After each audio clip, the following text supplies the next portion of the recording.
मजलिस इत्तेहाद अल मुस्लिमीन के सदर व रुकन पार्लियामेंट हैदराबाद बैरिस्टर असदुद्दीन ओवैसी ने Owaisi hospital research centre DRDO संतोष नगर हैदराबाद में कोरोना वायरस का पहला डोज ले लिया है। इसके अलावा उन्होंने मीडिया से बात करते हुए आवाम को मशवरा दिया कि वो भी बिला खौफ व झिझक कोरोना वायरस का टीका लें और अपने आप को कोरोना वायरस से महफूज रखें।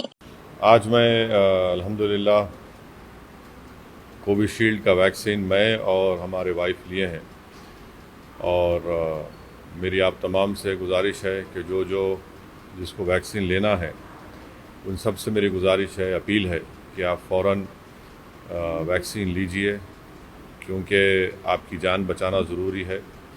और साथ ही साथ हम देख रहे हैं कि बड़ी अफसोस की बात है कि हमारे मुल्क में मुख्तलिफ़ रियासतों में बड़े बड़े शहरों में दोबारा कोरोना के केसेस में इजाफ़ा हो रहा है। इसलिए बहुत ज़रूरी है कि जिनको वैक्सीनेशन लेना है वो फ़ौरन जाकर अपने वैक्सीनेशन ले, अपनी सेहत का ख्याल रखें। और ये ज़रूरी है क्योंकि अब दोबारा कई मुकामात से मुझे मालूम हो रहा है कि केसेस बढ़ रहे हैं।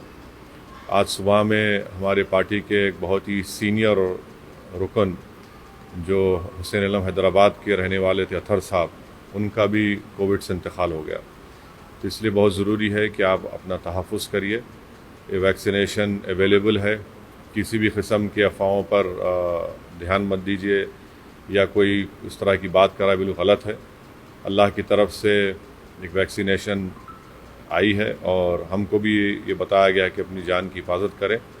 इसलिए मेरी आपसे अपील है कि इस जो अफराद को वैक्सीनेशन ले सकते हैं उनको फ़ौरन वैक्सीनेशन लेने की बहुत ज़रूरत है। ख़ास तौर से जो ज़ईफ़ बुज़ुर्ग हज़रात हैं उनसे मेरी आदिबाना गुजारिश है कि वो फ़ौरन इस वैक्सीन को लेकर अपनी जान की हिफाजत करें, इस बीमारी से बचें। अगर आपने हमारे चैनल को अभी तक सब्सक्राइब नहीं किया है तो यहाँ पर रेड कलर का सब्सक्राइब बटन दिख रहा है, उसे क्लिक करें और हमारे चैनल को सब्सक्राइब कीजिए और साथ ही साथ बेल आइकन को भी क्लिक कीजिए, जिससे आपको ताज़ा अपडेट मिलती रहे।